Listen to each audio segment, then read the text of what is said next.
Oi pessoal, sejam mais uma vez todos bem-vindos a mais uma videoaula de inspeção de equipamentos. Certo, como todos já sabem, meu nome é Rafael.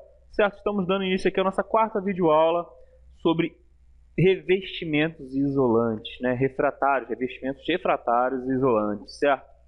De maneira que nessa nossa quarta videoaula vamos começar aqui a falar do processo de cura, Falamos sobre o processo de pega na outra videoaula e hoje vamos começar a falar sobre o processo de cura. Certo, então sem mais delongas, acompanhem comigo aqui a apresentação, certo?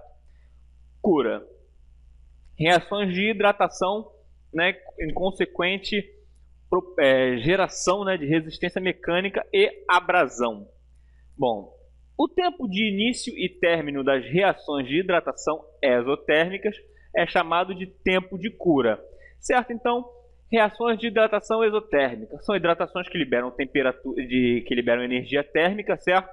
E também é uma hidratação que se obtém pelo processo de retirada do excesso de água, que foi o elemento aí ligante.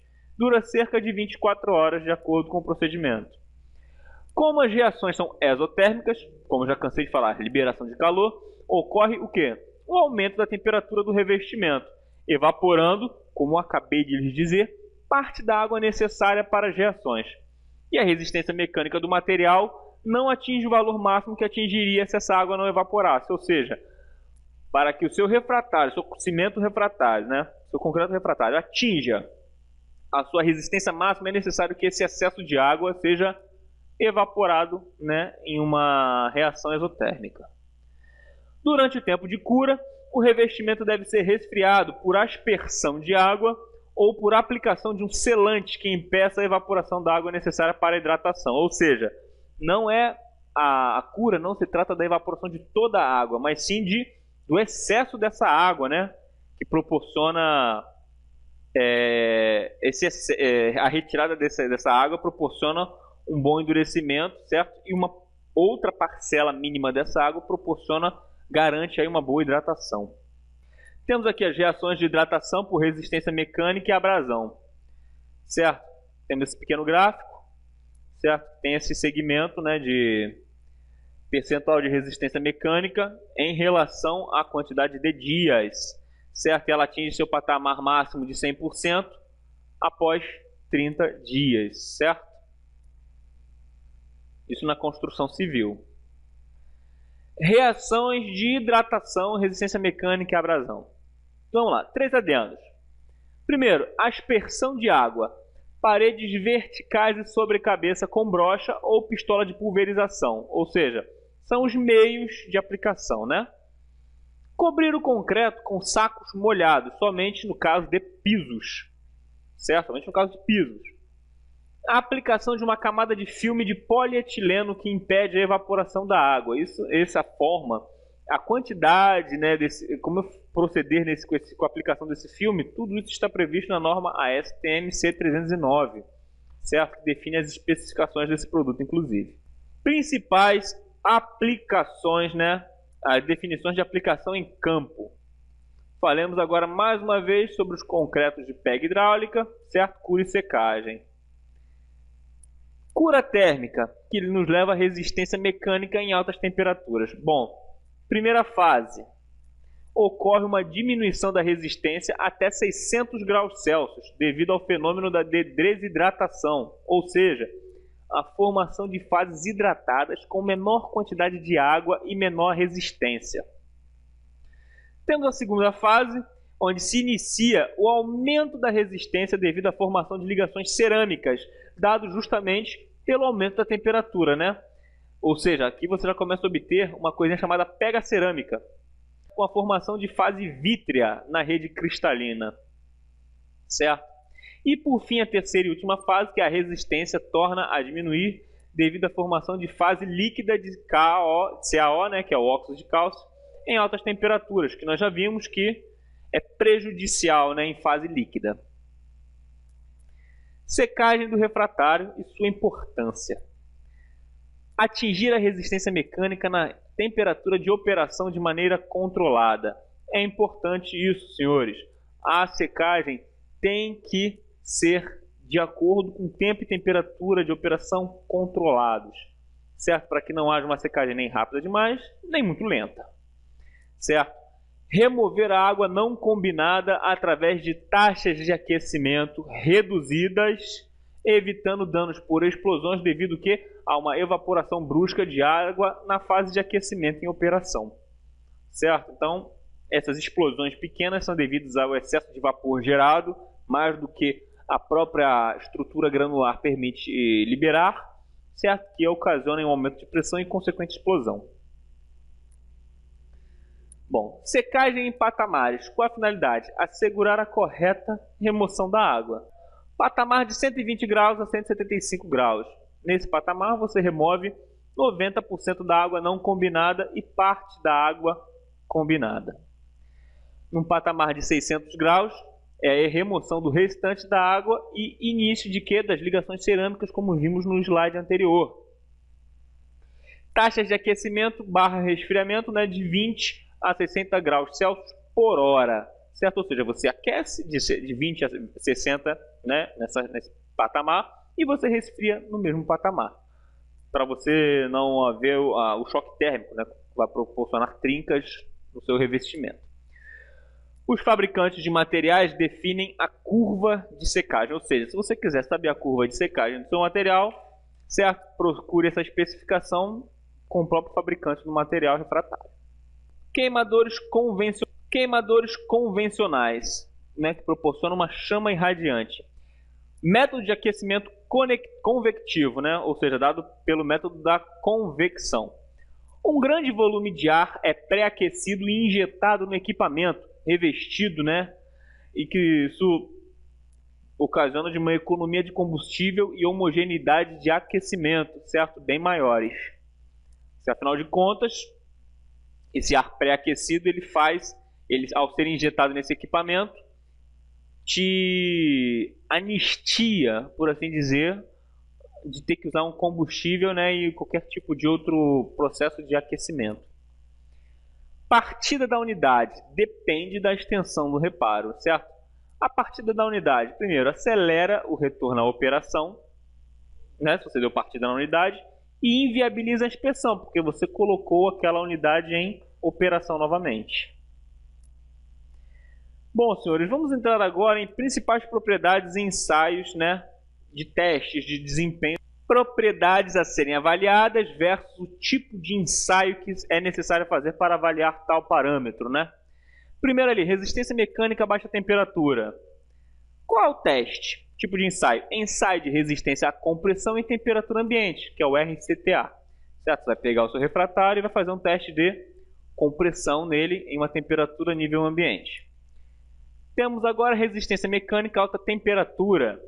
Mesmo tipo de teste, porém, certo? Será uma compressão em temperatura elevada. Teste de refratariedade, né? Você quer testar a sua refratariedade. Você vai utilizar o CPE, que é o seu cone pirométrico equivalente, certo? É um ensaio que você faz, que é uma forma gráfica de expor aí o seu índice de refratariedade. Se você quer avaliar a propriedade de condutividade térmica, ensaio de condutividade térmica, certo? Com massa específica aparente, certo? Que é o MEA, né? Que também tem o teste de porosidade, certo? Lembra daquele efeito? Pesado, semi-isolante, isolante, certo? É por esse tipo de teste. Resistência ao choque térmico. Simplesmente um teste de choque térmico, certo? Simples. Aquecimento, resfriamento, certo? Teste de quer testar sua estabilidade dimensional. Aí você vai fazer um teste de VDL, que é a de variação dimensional linear, certo? Do seu material. Composição química. Você vai fazer uma análise química do seu componente.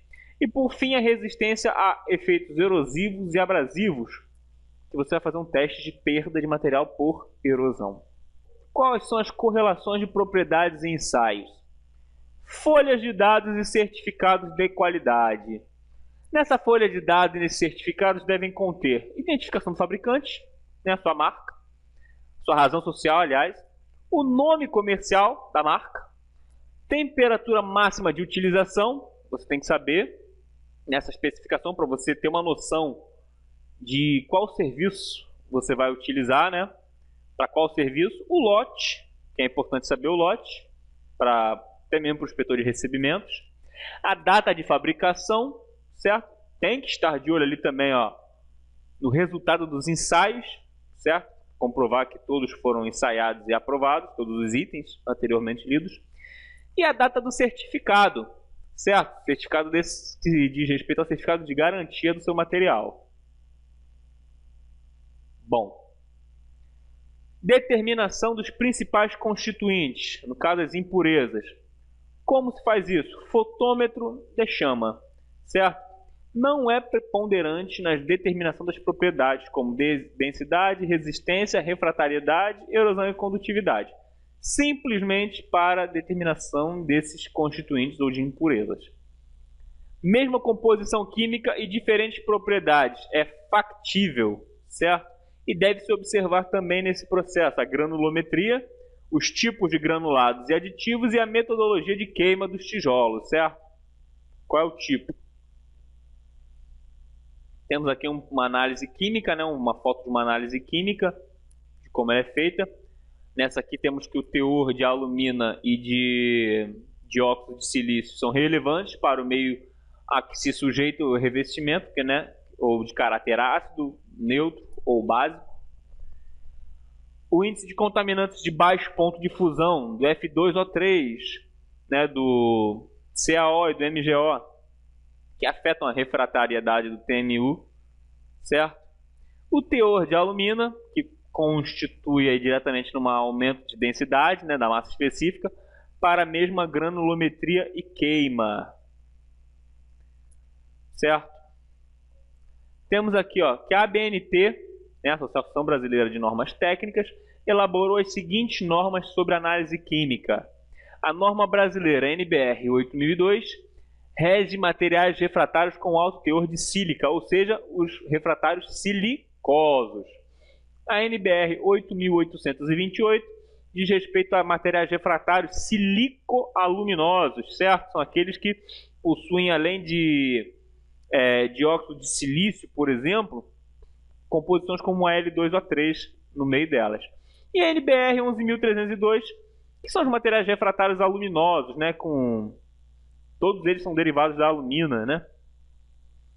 Olha uma nota. Os certificados de qualidade dos materiais informam a composição química por lote produzido. E cada fabricante possui o seu próprio sistema de amostragem em função do grau de automação que a fábrica possui. Ou seja, cada fabricante determina aí o seu sistema de amostragem, né? De acordo com um procedimento previsto, é claro, mas cada um no seu sistema aí, né, de amostragem. Vamos falar aqui agora, senhores, sobre a resistência à compressão em temperatura ambiente, aquele para teste em temperatura ambiente, né, que é o RCTA. É empregado em todas as fases de fabricação e instalação do concreto, principalmente no controle de qualidade do produto instalado, certo? É aquele primeiro teste a ser avaliado. Bom, fatores que aumentam a RCTA. Teor de água acima do especificado, altera, né? Como já podemos ver até na mistura dele com água.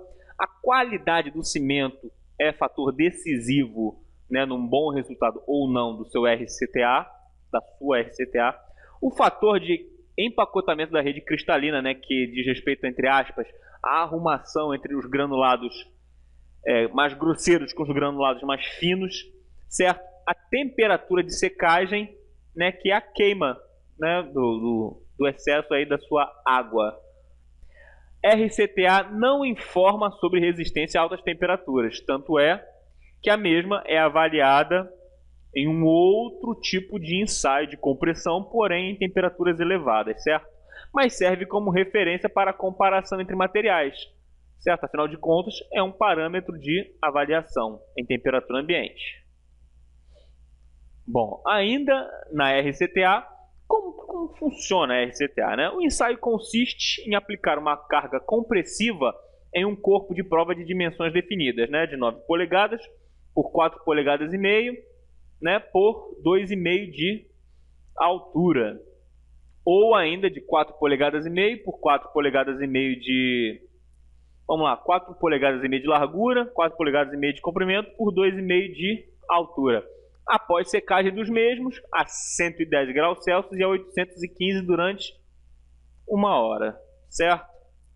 A máquina de teste leva o corpo de prova na temperatura ambiente até a ruptura com velocidade controlada, ou seja, a compressão ela é feita em temperatura ambiente até o material se romper, certo? Até ele atingir o seu limite plástico, né? Do seu material onde há a tensão de ruptura.